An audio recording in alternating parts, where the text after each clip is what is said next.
I don't know about you, but ever since ChatGPT came out, I've been trying to use it on a daily basis. One of the use cases that I've recently used it for is to help plan our 6-month trip. In today's video, I'm going to show you how it's made the whole planning process a lot more efficient, how we figured out where we want to go, when to go, and how we're going to get there. So if you didn't watch it already, you could check it out here. We're planning a 6-month trip to Southeast Asia, leaving October 30th, 2024, and starting in Vietnam, working our way across Southeast Asia, popping into New Zealand and hopefully China as well. The whole concept of, where we're going to go was, in part, thanks to ChatGPT, to figure out, first and foremost, based on the weather, what makes most sense for us. So we already knew we wanted to leave around November 2024 and give ourselves 6 months to come back at the end of spring in 2025. So given that, the first question was, which countries make the most sense? We started off by doing a brainstorm of all the countries that were of interest to us. So we listed some out in Eastern Europe, Lithuania, Romania, in Africa. There was just Egypt that was on our common list. We had Central Asia, which we really were interested in going to. And we thought maybe we're just going to do that. So Turkmenistan, Tajikistan, Kyrgyzstan, India, which I've been to for 6 months previously, and I'd love to show Noemi, and Southeast Asia, including, many of the destinations we finally settled on. So this was just a general brainstorm.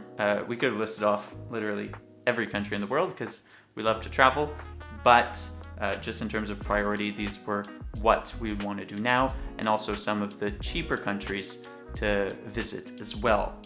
So once we had listed that out, we moved on to ChatGPT to see, what does the weather generally look like? We want to travel with just a carry-on bag, and in such, we want to go during warmer weather. When it's cold weather, you need to generally bring more gear, and we wanted to avoid that. So we made this little spreadsheet listing out all the different countries, and the prompt was simply to ask ChatGPT, what does the average temperature look like every month in X country? And based on its answers, we filled this in to try to have an idea of where we might want to go. And we got some interesting results. We did not foresee that in Central Asia, it gets really, really cold. We come from Canada in Montreal, and we have very cold winters, so we're able to handle the cold, but for whatever reason, we didn't consider that it's a mountain range, and that in Kazakhstan, it gets extremely cold in winter as well. And in the dates we had set out, it wouldn't really work. So by doing this exercise, we quickly realized that Central Asia would be too cold in winter. We really have to go in the springtime, because conversely, in the summer, it gets too hot as well, especially in the more desertic areas. But yeah, this exercise really helped us first and foremost to see what makes sense and where to move around, even within those 6 months, to have the best temperatures possible. So that was really the first prompt of figuring out when to go within the dates we had set out. The next step was then to figure out, let's map this out visually to see from November to March, April, where we could go. And from what we were seeing, really Southeast Asia made a ton of sense. It's really opposite to the weather we have here. The climate would be lovely, and that was really the first main indicator that we would settle on, just primarily focusing on Southeast Asia for the trip. Once we figured out generally when to go, then the next step was to figure out where to go. So the next prompt was relatively simple. We listed out all the countries in Southeast Asia and asked ChatGPT, give us a 6-month itinerary going through all these countries. So it gives a rough outline of what's possible. Let's see. Give me a rough outline for a 6-month trip through Southeast Asia, starting in Vietnam. That sounds like an amazing trip. Here's a rough outline for a 6-month journey through Southeast Asia, starting in Vietnam. Month 1, Vietnam, Hanoi. Explore the the Old Quarter, Hon Kim Lake, and visit the Ho Chi Minh Mausoleum. Ha Long Bay, take a boat tour. So you get the idea. Once we start to have a rough outline of where to go and how to navigate Southeast Asia, we decided to start in Vietnam, starting in the north, since we could work our way down south, and we don't want to plan things out too much. Originally, we wanted to start in Thailand, but because the main hub is generally Bangkok and there's stuff to explore to the north and to the south, we figured it'd be easier to just work in a linear fashion, working downwards, southwards throughout Vietnam, and then crossing into Thailand for a second month, and then see from there how we want to explore it and where we want to go.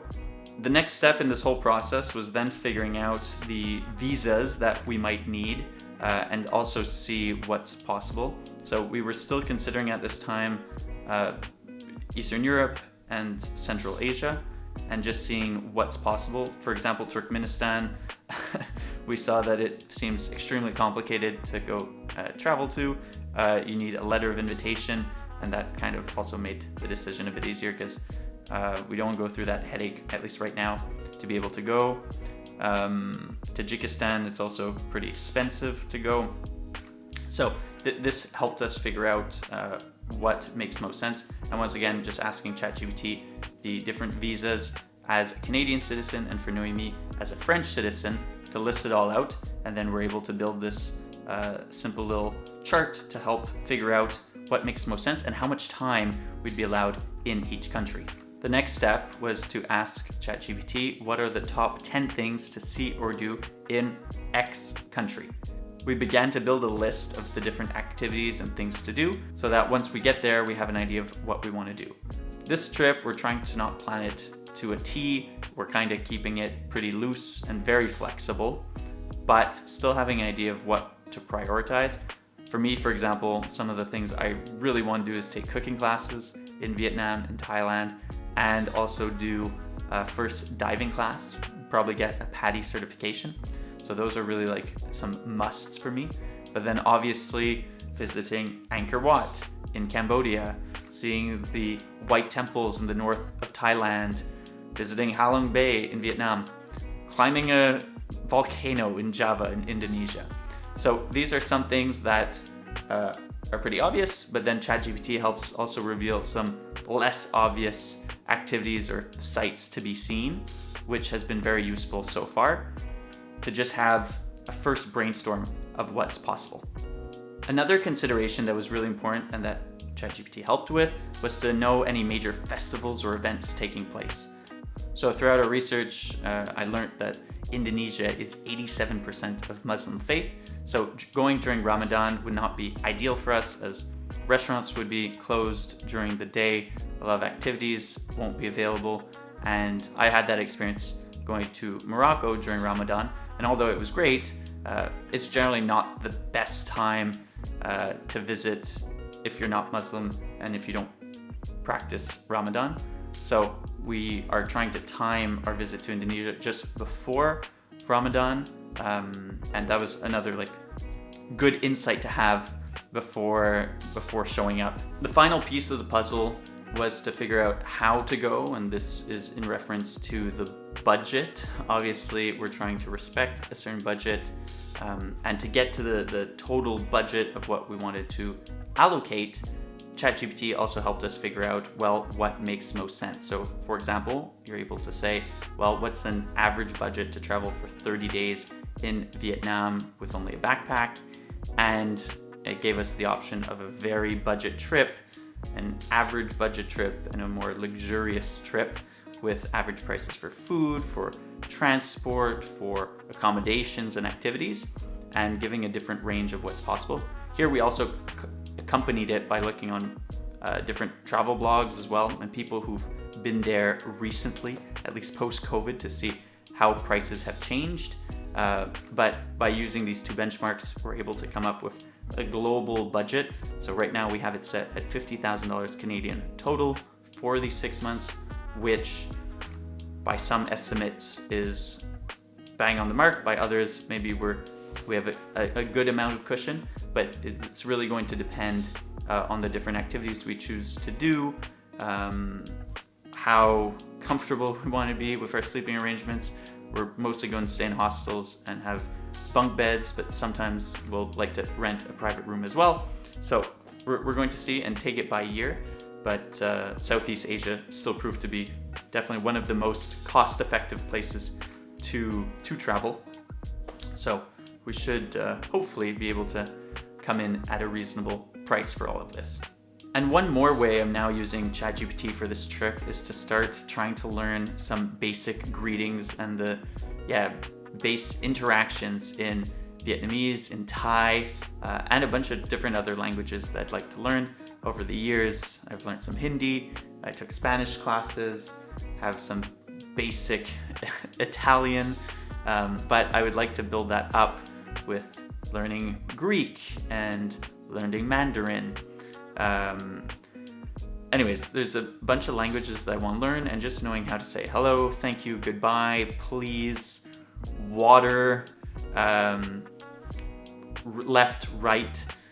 These are all super helpful, and just by taking the effort to learn a few words is great. Obviously, there's Duolingo, but I've really enjoyed using ChatGPT because you're able to use it kind of as a tutor. It's not perfect yet with the new 4 Omni version of ChatGPT, but anyways, I've been testing it out and made myself a little spreadsheet with the different sayings based on the language to try to learn as much as possible before the trip, just to be a bit more comfortable. And I think it's always great if you're able to learn the local language whenever traveling abroad. So there you have it. That's how I've been using ChatGPT to plan this trip, and how I'll probably use it to brainstorm some other destinations and when to go and how to go and how much that might all cost. I think it's a great tool to start.